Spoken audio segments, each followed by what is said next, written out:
Welcome back to another episode of Harmonious at Lunch, the show that fuels your business success. I'm Brandon Gano, your host and guide through the world of harmonious business growth. Today, we're unlocking powerful strategies with industry experts to help your business thrive. If you're a business owner, entrepreneur, or executive, you are in the right place. Join me and our incredible guests today on the journey to clarity, growth, and success. It is time to revolutionize your approach to business. Let's dive in with another episode of Harmonious at Lunch. Welcome back into some more bite-sized business advice. In today's episode, we're talking about 5 skills you need to master to have success in your business. This is going to be a fun episode. I got a sneak preview of what the 5 skills are before we started recording with our guest, and I like them. You're going to want to listen in. So Tracey Sundkvist, welcome to the show, and thank you for being here. Thanks so much for having me. I'm delighted. What a great way to start a Monday for me.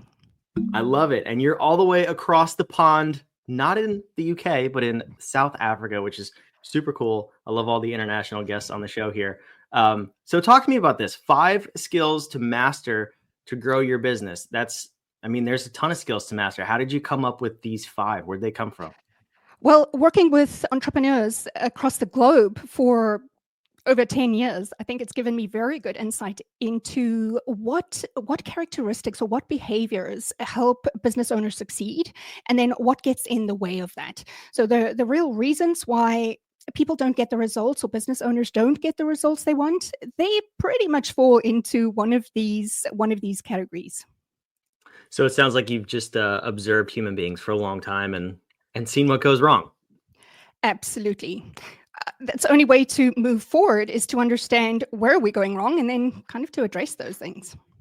I like it. So I'm curious. I want to dive into this list because you told me the preview of the 5, and I think you're spot on. But let's start with the top of the list. What is behavior or skill number 1 that we need to master? Number 1 is prioritizing. So what we see very often is that business owners they're not in control of their time. Their time controls them. So they running around trying to get stuff done, fighting fires, instead of planning out in such a way that they know how they need to spend their time in order to get results. So this also means making sure that you're focusing on strategy within your practice as well. You need to make sure that you're working on your business and not just in the business. And that's pretty huge. Mm-hmm. So when you say prioritizing, we all know what that means, but what does it look like? Because we are prioritizing, it's just not the right thing. So how does this actually show up when you see these entrepreneurial animals in the wild, so to speak? Great question.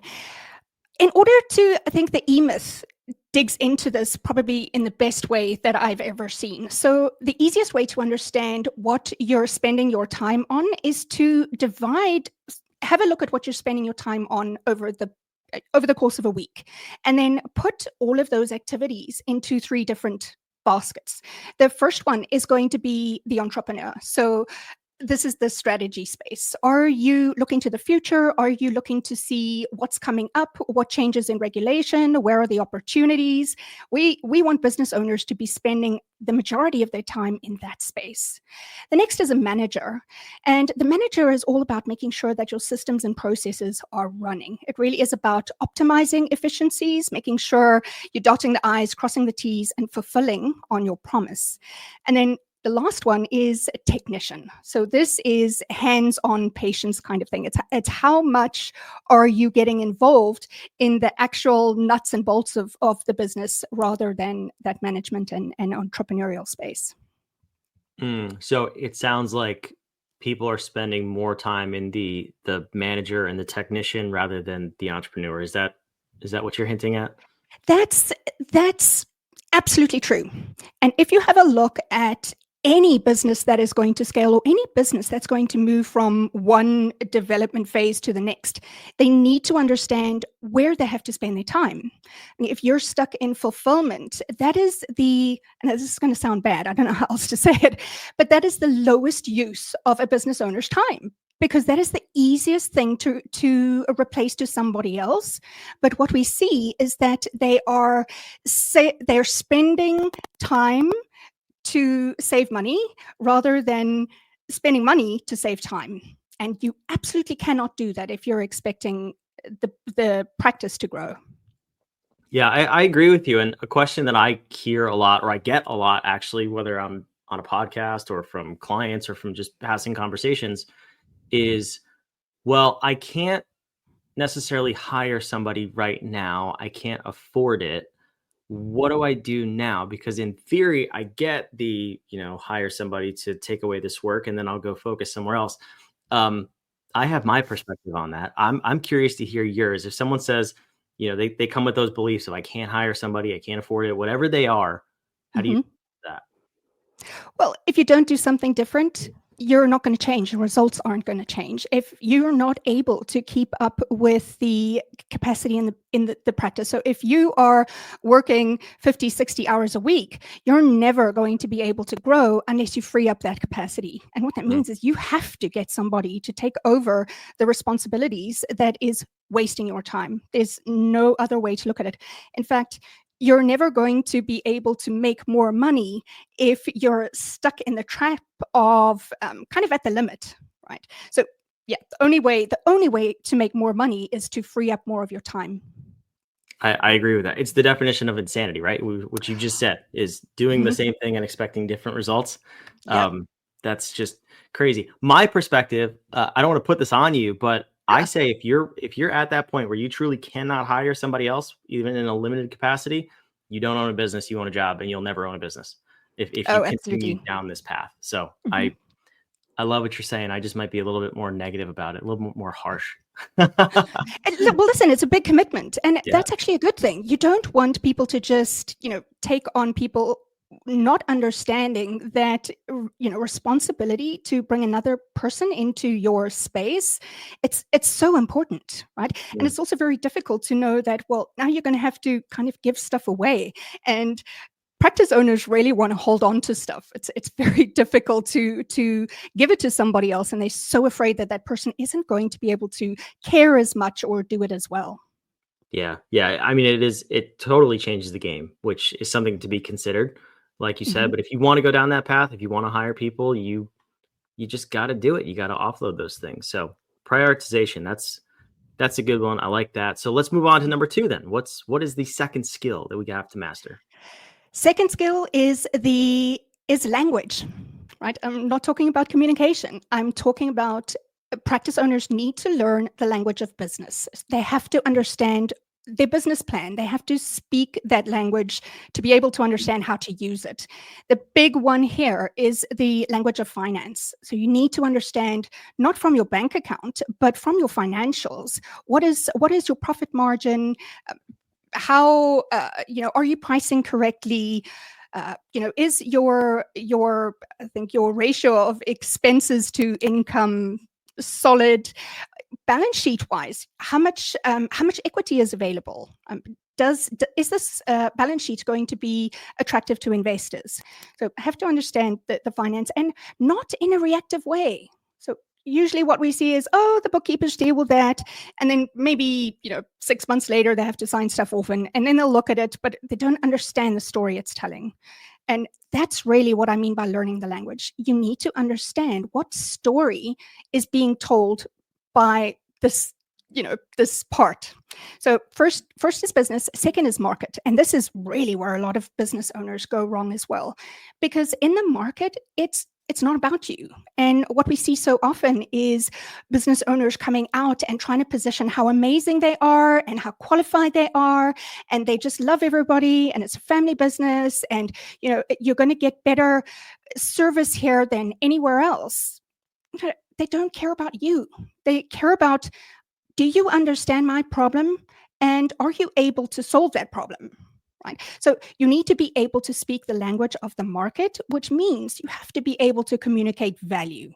How are you expressing, this is the problem that I'm going to solve for you, and this is the way I'm going to do it? So you're not going to be able to get this thing anywhere else. So instead of becoming a commodity, you're actually able to differentiate and to start standing out.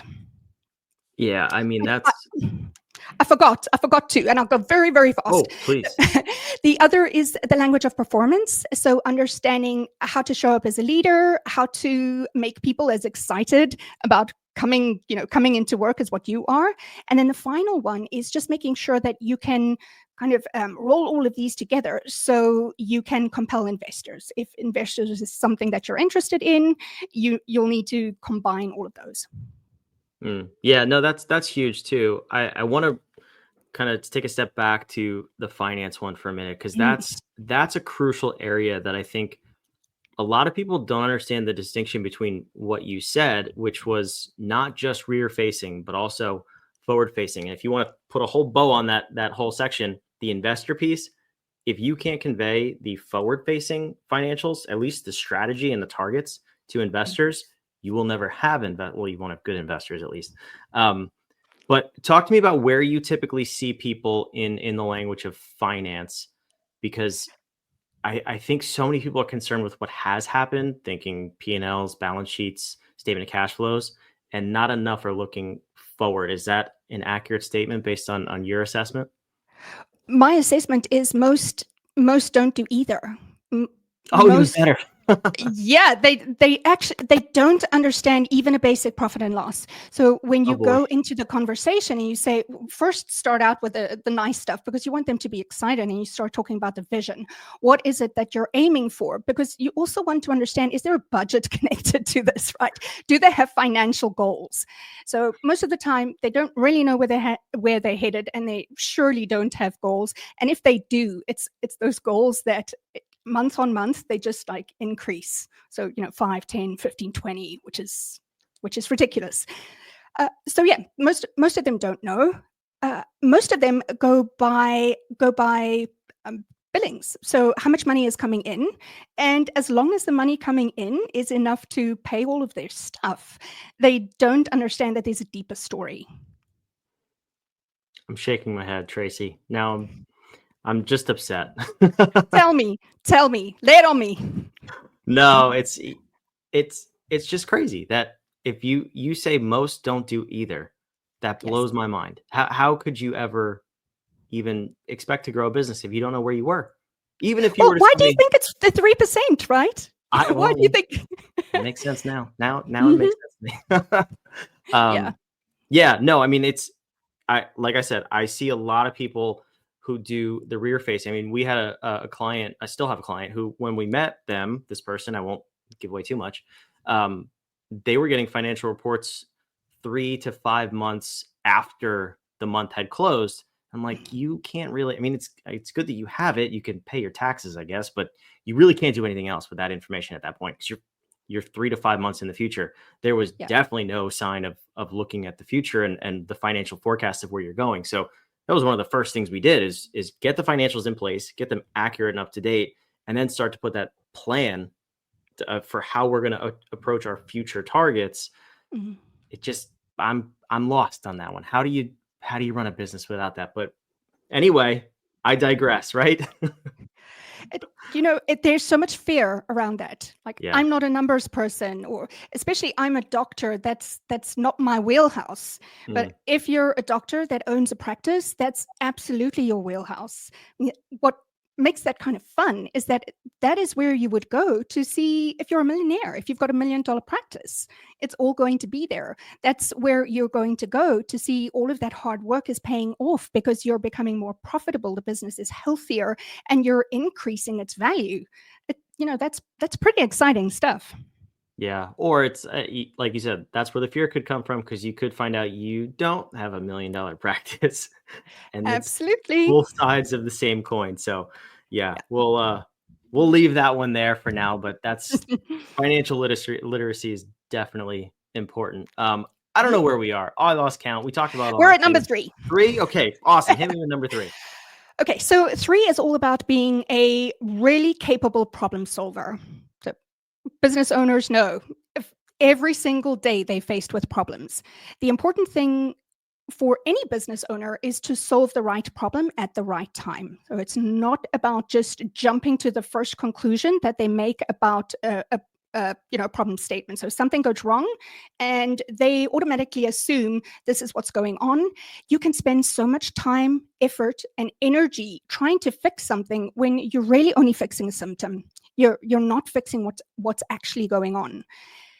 With the problem solving, that locus of control also comes into this sphere, right? It's about understanding that you are responsible for everything. It's not the market, it's not the industry, it's not the political situation, it's not the fact that people don't have disposable income. You have to take responsibility for the results that you're getting, because ultimately you're only going to get different results if you change something. And that is the function of a business owner. Yeah, but So, if I can't blame all those other things, that's no fun. Then yeah, I it's have no to sit with fun. that. It's no fun. But also, once you understand that everything comes down to you, after that fear passes and you stop sweating and have to take something just to calm you down, you realize that this is the most empowered place to be. Because if everything comes to you, then success comes to you. And Mhm. that opens up a world of opportunity, because then it becomes, what can I do to get better results? So if people don't have disposable income, can I first fact check that, right? It's about being objective. Can I fact check it? And then it's about solving that problem. If that's a problem, how can I work around this? How can I look at financing options? How can I look at looking at financing in-house, although I really don't want to do that. But yeah, it's about being creative. The business owners that succeed have very creative problem-solving skills. So they're able not just to solve the root cause of the problem, but they're able to see how that actually happens, and then go above and beyond, so that this doesn't actually, it's not a recurring thing.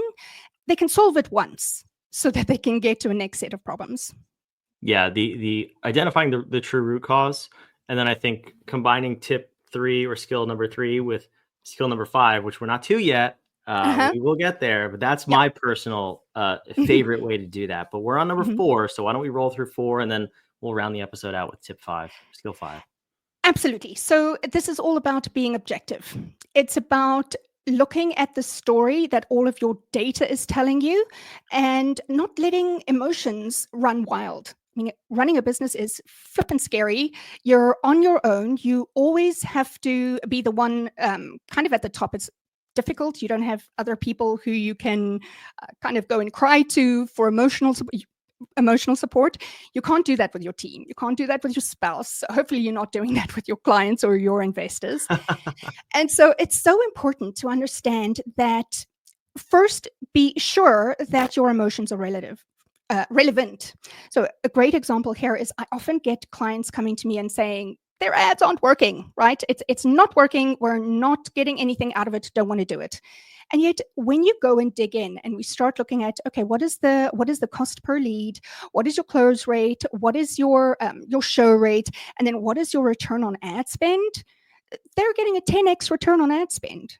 The problem isn't that the ads aren't working. The problem is that they're not increasing their budget to accommodate the performance. So make sure that you understand that data, and that you know how to respond to that.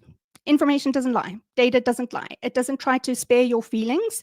It really is the most empowering way for business owners to understand exactly where they're at and exactly what problems they need to solve, so that they can improve performance. Yeah, I look at that one kind of the same way as number 3, right? Is like, if you can't make up these stories because you're looking at data, where's the fun? I mean, if we can't complain to people and make up stories and BS, why are we even running a business, right? It's now you're making business boring. I'm kidding. Kidding. These are absolutely concrete truths to running a business, and I love it, Tracy. So thank you. Which brings me to point number 5, my personal favorite. If you couldn't tell already, please share with us number 5. Fun, play.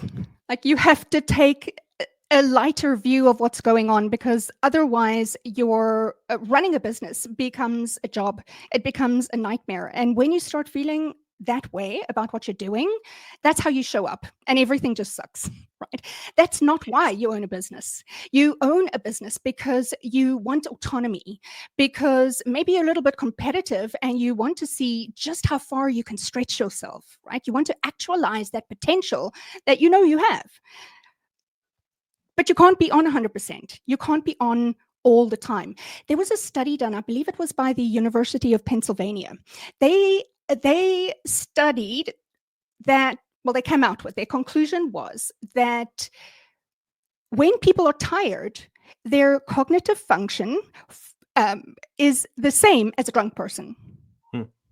So take your breaks, get back into the quality of life things, because your quality of life can't be kind of a slave to the business. It shouldn't be like that. I mean, the whole reason of a business, also not other than doing all of the stuff you like with the skills that you've got, is also to help you achieve the kind of lifestyle you want. So you need to understand you can't just work yourself to death and then not get the benefits of the lifestyle because you're just 24/7 in the business. So mentally, you need to have, I think in neuroscience, I think it was David Rock came up with the healthy mind platter, where he says to be a healthy human being, it's not about balance. Forget balance. Balance is like, you can't balance. Think of a tightrope. That's balancing, but it's bloody awful, isn't it? Like, go this way, die. Go this way, die. Who wants balance? No. He introduces the healthy mind platter. So he says you need to play, you need focus, you need sport, you need your life to be made up of more than just work. And the irony there is, as soon as you do that, you show up more powerful for the business, and unquestionably, you get better results. Yeah, hands down. And I couldn't agree with that more. I've met so many people, and I'm guilty of this in my past too, where you work your Monday through Friday and nothing crazy. I mean, it could be 40, 50 hours, but you need the weekend. You need it to recharge because you're just wiped. And it's not balance. I hate that word too. I'm more a fan of harmony, hence the name of the show. But yeah, you can't do that. Work 5 days to recover for 2. You're not living life at that point. So I 100% agree. Tracey, this was awesome. I love these 5 skills. I love what you're doing. Where can the listeners go if they want to learn more? Have you help them grow their business, understand these 5 skills better, whatever that may be? Where can they reach out to you? They can reach out to me. There is going to be a link that I will share. That's going to take you straight through to a 30-minute strategy powwow. So free, no obligation. Spend 30 minutes with me and see what's getting in the way of your amazing results, and have something that you can work with to improve that. I also have other resources that I can point you to, free resources that can help you embed all of these things that we've spoken about. So it's a training platform, but let's see if that's going to be beneficial first. So we'll start with the 30 minutes. I love it. This is awesome. You've already spent 20 minutes with Tracey. Go spend the extra 30. Find out what the root of your problems are, what's holding you back, and then of course you can resolve that and get to the other side. Tracey, thank you so much for being here. Thank you so much for having me. All the info is down below in the show notes. We will see you on tomorrow's episode of Harmonious at Lunch.